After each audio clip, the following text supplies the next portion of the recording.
Hi, this is Adam. So today we're going to make a video. We're reading with Adam. The night at dawn, author married Pope Osborne in Magic Tree House, #2. So that's the story about.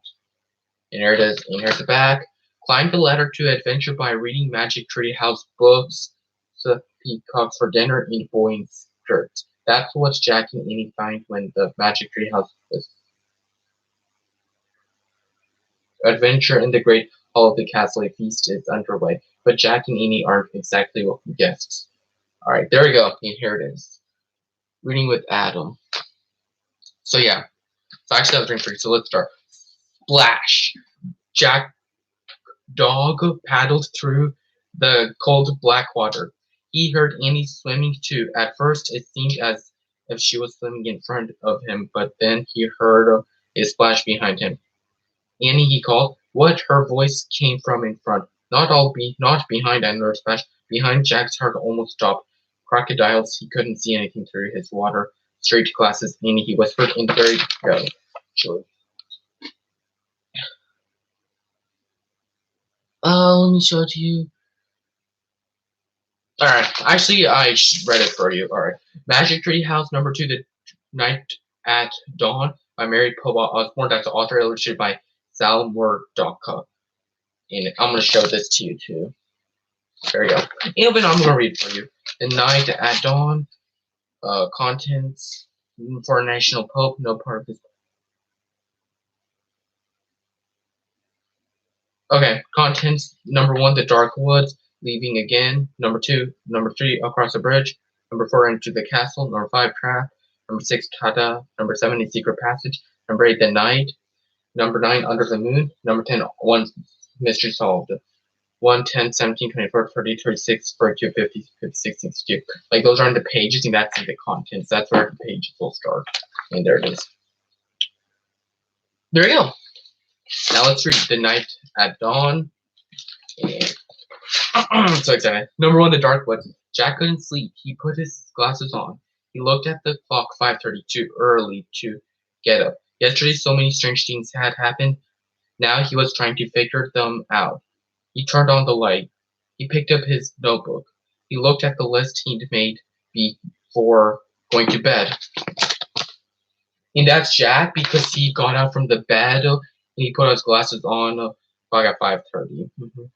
Yeah. So let's go to the next page. #1, The Dark Woods. Found tree house and woods. Found lots of books in it. Pointed to Peter and undone. Picture and book. Made a wish. Went to Time of Dinosaurs. Pointed to picture of frog. Greek woods.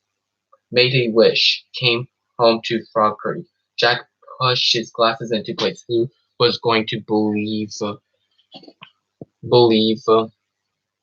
any of this? Not his mom, or his dad, or his third-grade teacher, Miss Watkins. Only his 7-year-old sister Annie. She'd gone with him to the time of the dinosaurs. Can't you sleep? It was Annie standing in its doorway. Nope, said Jack. He neither said Annie. What are you doing? She walked over to Jack and looked at his notebook. She read the list. Aren't you going to write about the gold medal? She asked. You mean the gold medal, Leon? Said Jack. He picked up his pencil and wrote. Found this in dinosaur time. Aren't you going to put the letter M on the medal? Said Annie. Medalin? Said Jack. Not medal. He added an N. Alright, so they're talking about the Annie medal. And I found this in dinosaur time, and I'm gonna show you the pages. There you go.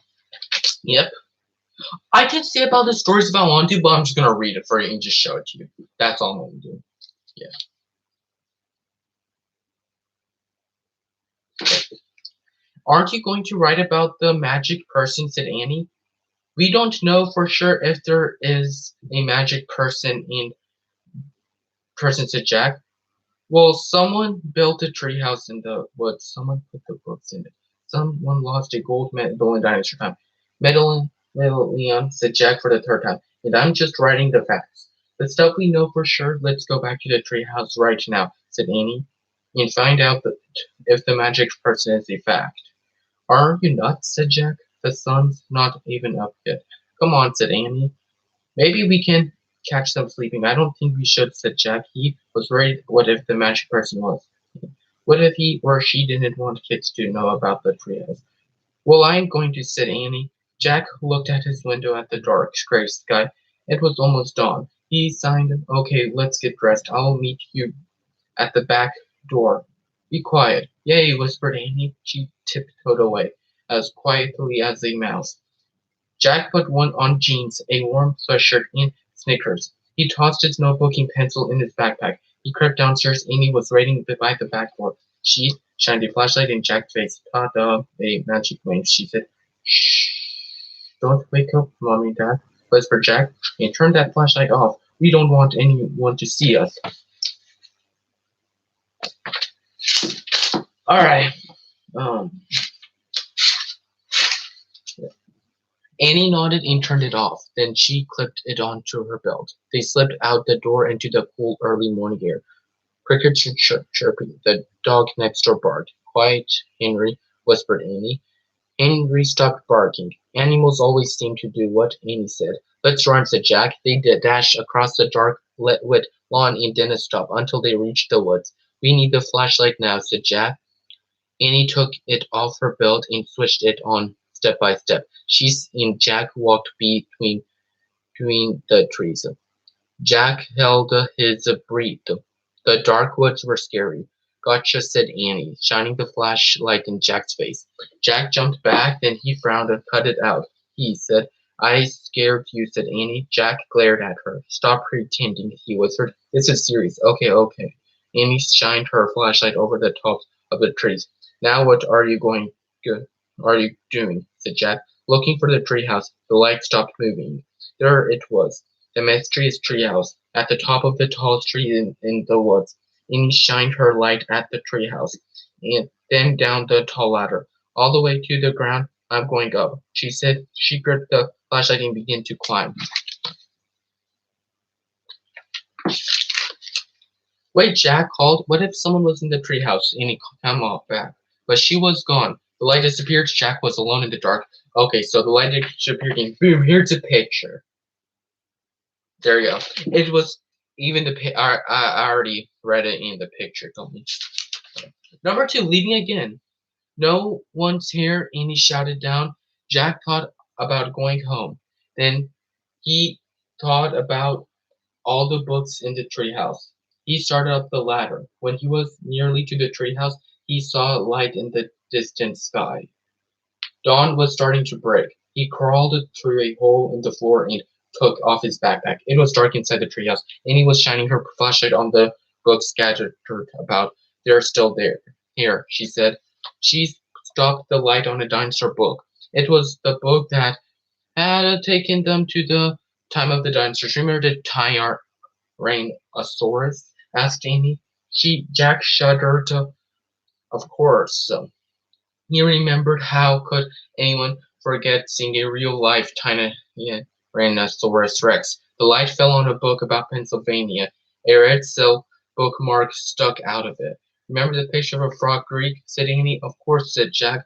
That was the picture that had brought them home. There's a hair, said Annie. The light was shining on a book about knights and castles. There was a blue letter bookmark in it. Annie turned to the page of the book. Bookmark. There was a picture of a knight on a black horse. He was riding toward a castle, and he closed that book. Said Jack, I know what you're thinking. Annie pointed at the knight. Don't, Annie. We wish we could see this guy for real. Annie said. No, we don't, shouted Jack. They heard a strange sound. Mee-haw. It sounded like a horse neighing. They both went to the window. Annie shined the flashlight down on the ground. Oh no, whispered Jack. A knight, said Annie. A knight in shining armor, riding a black horse through the Frog Creek woods.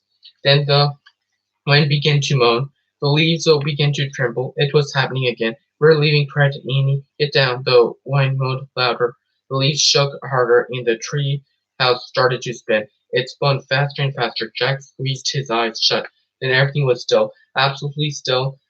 Jack opened his eyes. He shivered. The air was damp and cool. The sound of a horse's whinny came again from below. Yee-haw! I think we're here. whispered Annie. She was still holding the castle book. Jack peeked out the window. Alright. A huge castle loomed out of the fog. He looked around. The tree was in a different oak tree, and down below the knight on the black horse was riding by. "We can't stay here," he said. "Jack, we have to go home and make a plan first." He picked up the book about Pennsylvania. He opened it to the page with the red silk bookmark. He pointed to the photograph of the Frog Creek woods. "I wish—" "No," said Annie. She leaned. "Let's stay. I want to visit the castle." "You're nuts. We have to examine the situation," said Jack. "From home. Let's examine it here," said Annie. "Come on." He held out his hand. "Give it." And he gave Jack the book. "Okay, you can."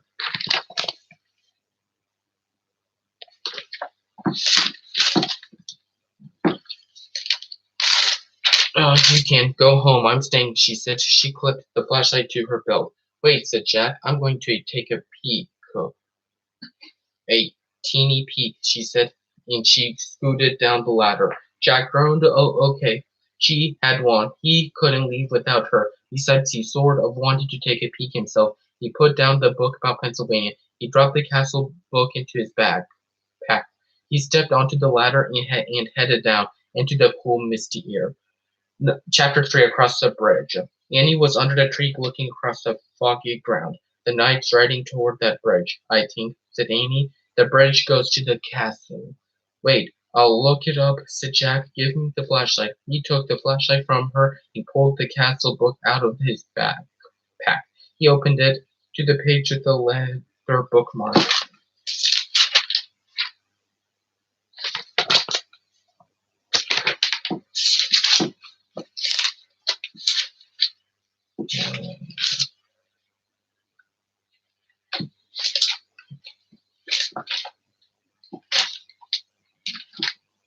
There. He read the words under his picture of the knight. "This is the knight arriving for a castle feast. Knights were armor when they traveled long and dangerous distances. The army was very heavy. A helmet alone could weigh up to 40 pounds. Wow, Jack had weighed 40 pounds when he was 5 years old. So it'd be like riding a horse with a 5-year-old on your head. Jack pulled out his notebook. He wanted to take notes. As he'd done on their dinosaur trip, he wrote heavy hit. What else? He turned the pages of the castle book. He found a picture that showed the whole castle and the buildings around it. "The knight's crossing the bridge," said Annie. "He's going through the gate. He's gone." Jack studied the bridge in the picture. He read, "A drawbridge crossed the moat. The moat. The moat was filled with water to help protect the castle from enemies. Some people believe crocodiles were kept in the moat." Jack wrote in his notebook, "Crocodiles and moat." "Look," said Annie, peering through the mist. "A windmill right over there."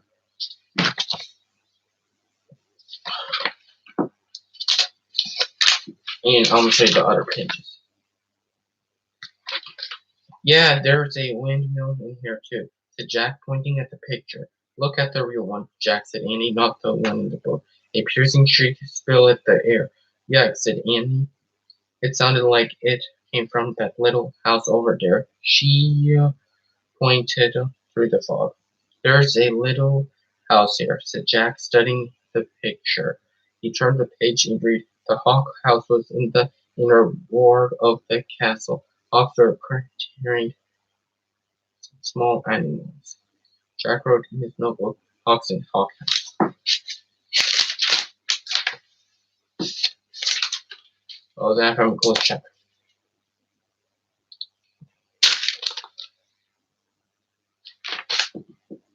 "We must be in the inner world," said Jack. "Listen," whispered Annie. "You hear that drums? Horns are coming from the castle. Let's go see." "Wait," said Jack. He turned more pages of the book. "I want to see what's really going on, Jack." "Not what's in the book," said Annie. "But look at this."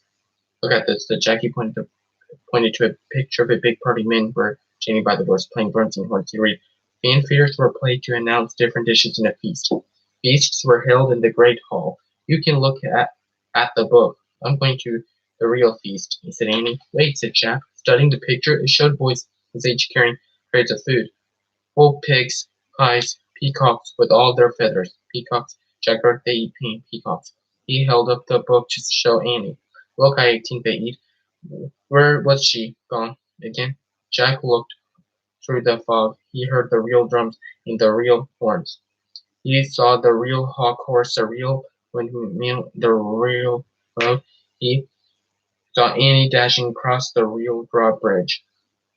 Then she vanished through the gate leading to the castle. Chapter 4, Into the Castle.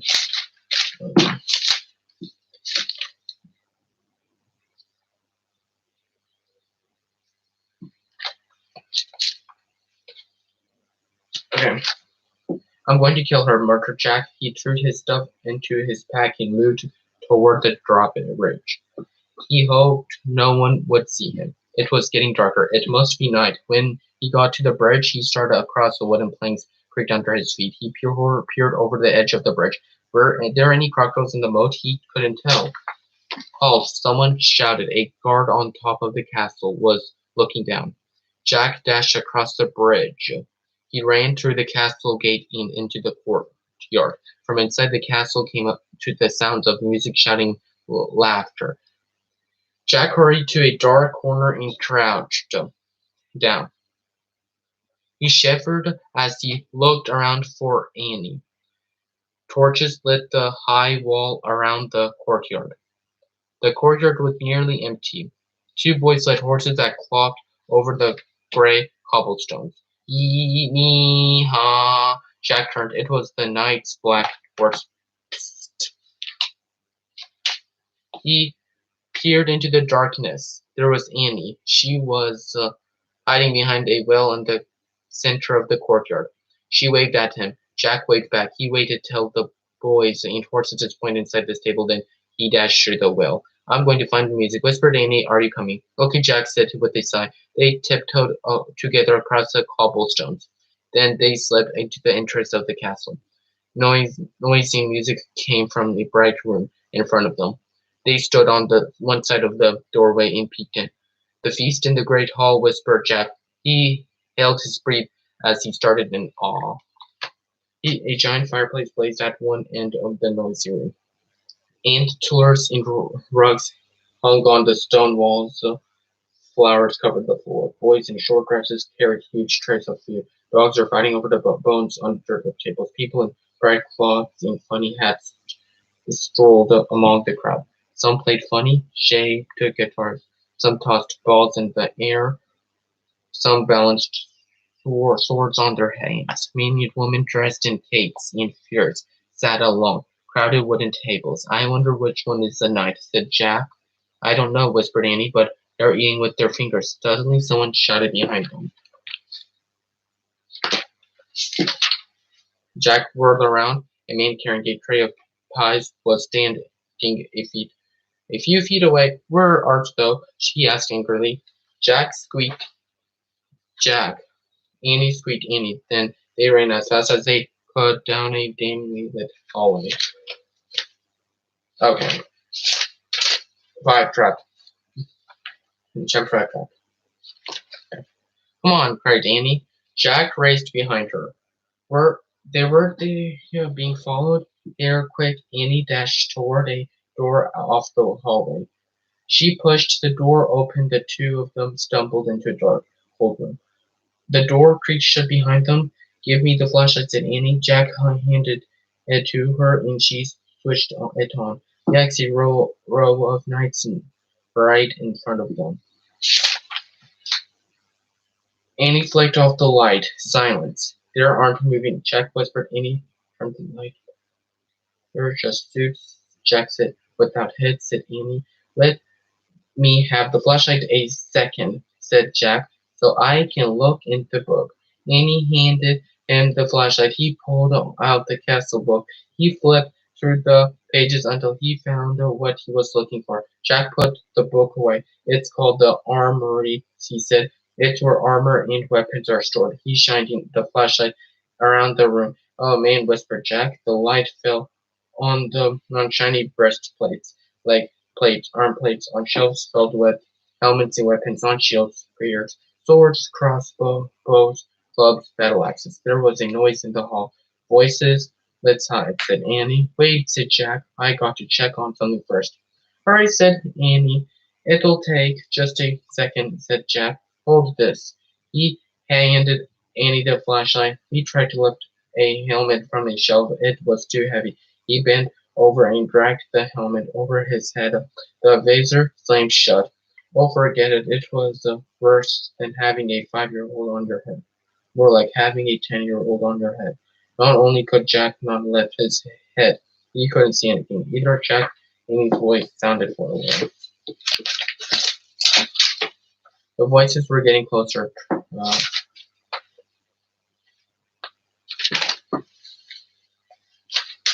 The voices were getting closer. Turn off the flashlight. Jack's voice echoed inside the metal chamber. He struggled to get the helmet off. Suddenly he went, crashing onto other plate pieces of armor. The metal plates and weapons clattered to the floor. Jack lay on the floor in the dark. He tried to get up, but his head was too heavy. He heard deep voices. Someone grabbed him by the arm. The next thing he knew, his helmet was being off. He was staring into the blazing light of a fiery torch. Number 6, ta-da. 7, 8, 9, 10, almost done. In the torch light, Jack saw there a huge man standing over him. One with very squinty eyes held the torch, one with a very red face held Jack, and one with a very long mustache held on to Andy. Andy was kicking, yelling, "Stop," said the one with the very long mustache. "Who art thou?" said the one with the very red face. "Spies, foreigners, Egyptians, Romans, Persians," said the squinty-eyed one. "No, no, you dummy," said Andy. "Oh, brother," Jack muttered. "Awesome," said Redface. "The dungeon," said Squinty Eyes. The guards marched Jack and Andy out of the armory. Jack looked back frantically.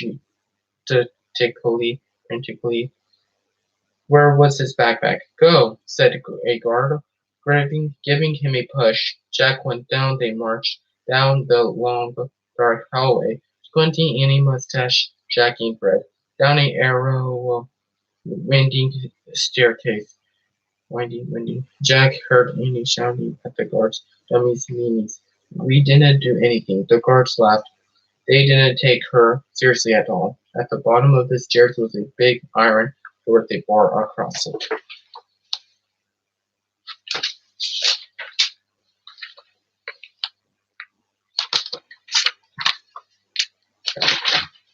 Squinty pushed the bar off the door, then he shoved at the door. It cracked open. Jack and Annie were pushed into a cold, clammy room. The fiery torch lit the dungeon. There were chains hanging from the filthy walls. Water dripped from the ceiling, making puddles on the stone floor. It was the creepiest place Jack had ever seen. "We'll keep them here till the feast is done, then turn them over to the Duke," said Squinty. "He knows how to take care of thieves." "There will be a hanging tomorrow," said Mustache. "If the rats don't get them first," said Red. They all laughed. Jack saw that Annie had his backpack. She was quietly unzipping it. "Come on, let's chain the two of them," said Squinty. The guards started toward them. Annie whipped her flashlight out of the bag. "Ta-da!" she yelled. The guards froze. They started at the shiny flashlight in her hand. Annie switched the light on. The guards gasped in fear. They jumped back against the wall. Squinty dropped the torch. It fell into a dirty puddle on the floor. Sputtered and went out. "My magic wand," Annie said, weaving the flashlight. "Get down, or I'll wipe you out." Jack's mouth dropped open. Annie fiercely pointed at her light at one, then the other. Each howled and covered his face.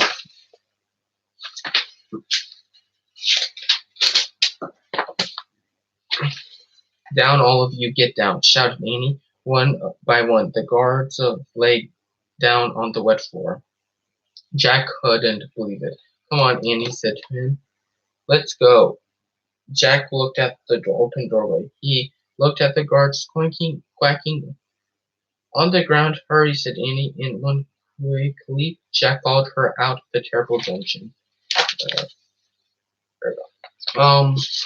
Oh, chapter 7, A Secret Passage. Annie and Jack raced back to the winding stairs and down the long hallway. They hadn't gone far when they heard shouting behind them. Dogs barked in the distance. They're coming, Annie cried. And here's to Jack. He shoved open a door off the hallway and pulled Annie into a dark room. Jack pushed the door shut. Then Annie shined her flashlight around the room. There were rows of snacks and wooden barrels. I'd better look in the book, said Jack. Give it to me. Annie gave him the flashlight and his backpack. He pulled out the book and started tearing through it. Shh, said Annie. Someone's coming. Jack and Annie jumped behind the door as it creaked open. Jack held his breath. A light from a torch danced away wildly over the stacks and barrels. The light disappeared. The door slammed shut. Oh man, whispered Jack. We have to hurry. They might come back. His hands were trembling as he flipped through the pages of the castle book. Here's a map of the castle, he said. Look, this must be the room we're in. It's a storeroom. Jack studied the room in the book.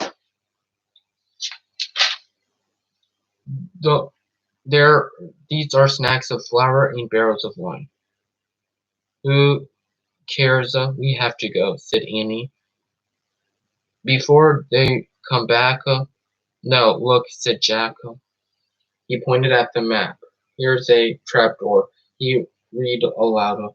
This door leads from the storeroom through a secret passage to a precipice over the moat. What's a precipice? Said Annie. I don't know. You'll find out, said Jack. But first we have to find the door. Jack looked at the picture carefully. Then he shined the flashlight around the room. The floor of the room was made of stones. The trapdoor in the picture was 5 stones away from the door to the hall. Jack shined the light on the floor and counted the stones. 1, 2, 3, 4. 4, 5. He stamped on the 5th stone. It was loose. He put the flashlight on the floor. He worked his fingers under the 10 sheet of stone and tried to lift it. Help Jack. Annie came over and helped him lift the stone square out of its place. Underneath was a small wooden door. Jack and Annie tugged on the rope handle of the door. The door fell upon it with a thump. Jack picked up the flashlight and shined it on the hole. There's a little ladder, he said. Let's go. He climbed on the flashlight and felt his way down the small ladder and followed. Alright. Might chew some gum.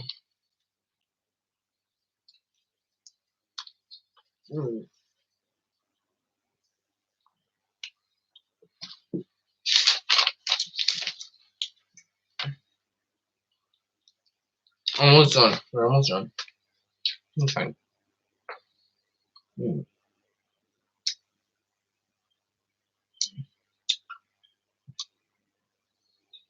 When they both reached the bottom of the bladder, Jack shined the light around them. There was a tunnel. He crouched down and began moving through the damn creepy tunnel. The flashlight barely lit the stone walls. He shook the light where the batteries running down. I think I really like Stein, he said to Annie. Where'd she go from behind? Jack went faster, his back hurt from crouching. The light got dimmer and dimmer. He was desperate to get out of the castle before the batteries died completely. Soon he reached another small wooden door. The door at the end of the tunnel. Jack unlatched the door and pushed it open. He poked his head outside. He couldn't see anything in the misty darkness. The earth felt good, cool and fresh. He took a deep breath. Where are we? Whispered Annie behind him. What do you see? Nothing but we've come to the outside of the castle, said Jack. I'll find out. Jack put the flashlight in his pack. He put the pack on his back. He stuck his hand out the door. He couldn't feel on the ground. This chair. I'm going to have to go feet first, he said. Jack turned around in the small tunnel. He lay down on his stomach. He stuck one. She stuck one leg out the door, and the other. Jack inched down bit by bit until he was hanging out the door. clinging onto the ledge. This must be the crazy pipe. He called to Annie. Pull me up. Annie reached for Jack's hands. I can't hold you, she said. Jack felt his fingers slipping. Then down he fell, down through the darkness. Splash.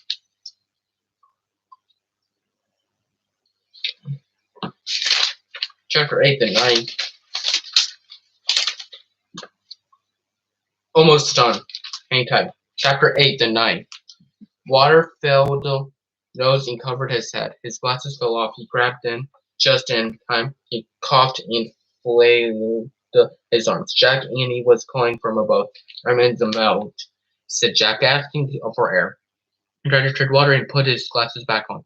With his backpack, his shoes, and his heavy clothes, and he could hardly stay afloat. Splash. Hi, in here. Annie sputtered. Jack could hear her nearby, but he couldn't see her. Which way's land? Annie asked. I don't know, just swim. Jack Dog paddled through the cold black water. He heard Annie swimming too. At first it seemed as if she was swimming in front of him, but then he heard a splash behind him. Annie, he called. What her voice came from in front, not all behind. And a splash behind Jack's heart almost stopped. Crocodiles, he couldn't see anything through his water-streaked glasses. Annie, he whispered.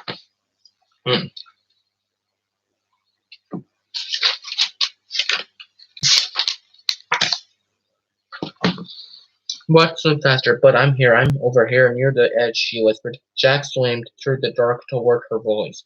He imagined a crocodile slithering after him. Under a splash not far away, Jack's hand touched a wet flag thing.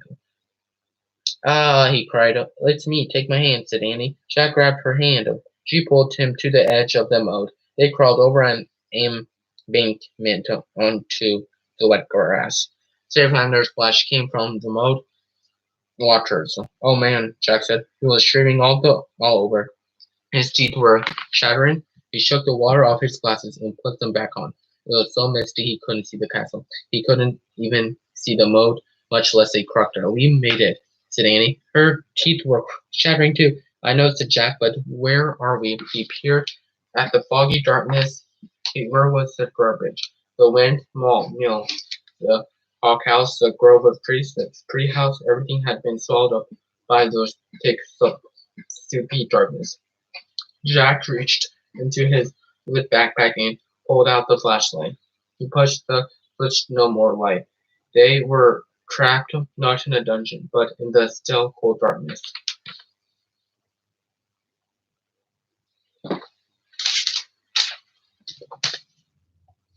Yeehaw! A horse's whinny. Just then the clouds parted. A full moon was shining in the sky. A pool of light spread through the mist. Then Jack and Annie saw him just a few feet away. The knight, he sat on the black horse. His armor shone in the moonlight. A visor had his face, but he seemed to starting straight at Jack and Annie. Chapter 9, Under the Moon.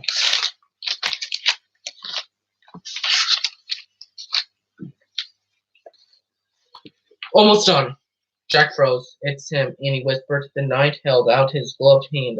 Come on, Jack, Annie said. Where are we going, said Jack. He wants to help us, said Annie. How do you know? I can just tell, said Annie. Annie stepped toward the horse. The knight dismounted. The knight picked Annie up and put her on the back of his horse. Come on, Jack, she called. Jack moved slowly toward the knight. It was like a dream. The knight picked him up too. He placed Jack on the horse behind Annie. And Knight got on behind them. He slapped the reins. The black horse cantered beside the moonlight water of the moat. Jack rocked back and forth in the saddle. The wind blew his hair. He felt very brave and very powerful. He felt as if he could ride forever on this horse. What is this mysterious night? Over the ocean, over the world, over the moon, a hawk shrieked in the darkness. There's the tree house, said Annie. She pointed toward a grove of trees.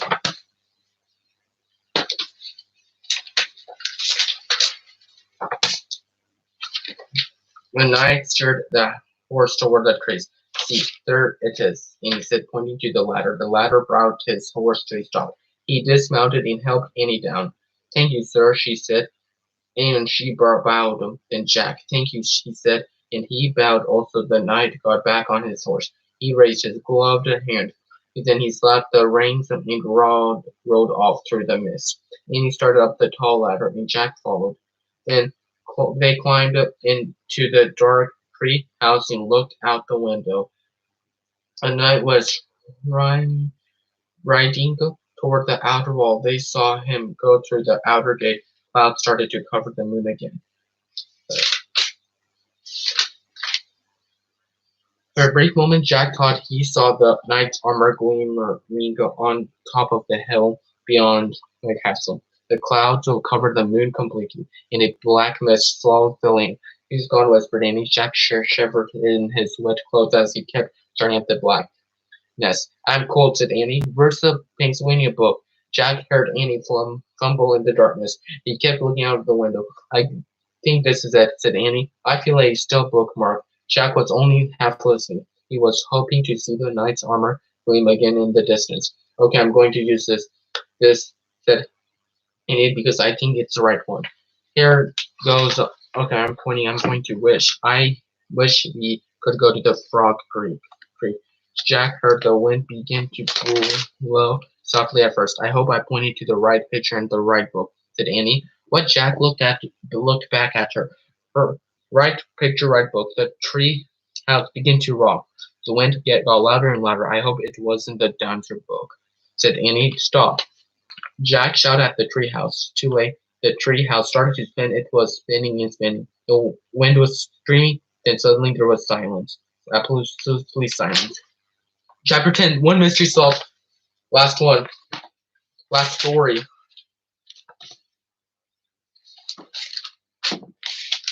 Almost done. Chapter 10. One mystery solved. The air was warm. It was dawn. It was down. The air was warm. It was dawn. Far away, a dog barked. "I think that's Henry barking," Amy said. "We did come here." They both looked out the treehouse window. "That was close," said Jack. In the distance, streetlights lit their street. There was a light on their upstairs window. "Oh no," said Amy. "I think Mommy and Dad are up early." Wait, in a daze, Jack unzipped his backpack. He pulled out the castle book. It was white, but Jack placed it back with all the other books. "Come on, hurry," he said. "Come on, hurry," he said Annie, scooting out of the treehouse. Jack followed her down the ladder. They reached a ground and took off between the gray-black trees. They left the woods and ran down their deserted street. They got to their yard and crept across the lawn, right up to the back door. Jack and Annie slipped inside the house. "They're not downstairs yet," whispered Annie. "Shh," said Jack. He led the way up the stairs and down the hall. No sign of his mom or dad, but heard water running in the bathroom. Their house was so different from the dark schoolhouse, so safe and cozy and friendly. Annie stepped out of her bedroom door. She gave a Jack a smiling as his head then disappeared inside her home. Inside her room, Jack hurried into his room. He took off his damp clothes and pulled on his dry, soft pajamas. He sat down on his bed and unzipped his backpack. He took out his wet notebook. He felt around for the pencil, but his hand touched something else. Jack pulled the blue leather bookmark out of his backpack. It must have fallen out of the castle book. Jack held the bookmark close to his lamp and studied it. The leather was smooth and worn. It seemed ancient. It seemed ancient. It seemed accident. For the first time, Jack noticed a letter on the bookmark, a faint seam. Jack opened the drawer next to the bed. He took out the gold medal on. He looked at the letter on it. It was the same M. Now this was an amazing new fact. Jack took a deep breath. One mystery solved. The person who had dropped the gold medallion in the first of the dancers was the same person who owned all the books in the treehouse. Who was this person? Jack placed the bookmark next to the medallion. He closed the drawer. He picked up his pencil. He turned to the least wet page in his notebook.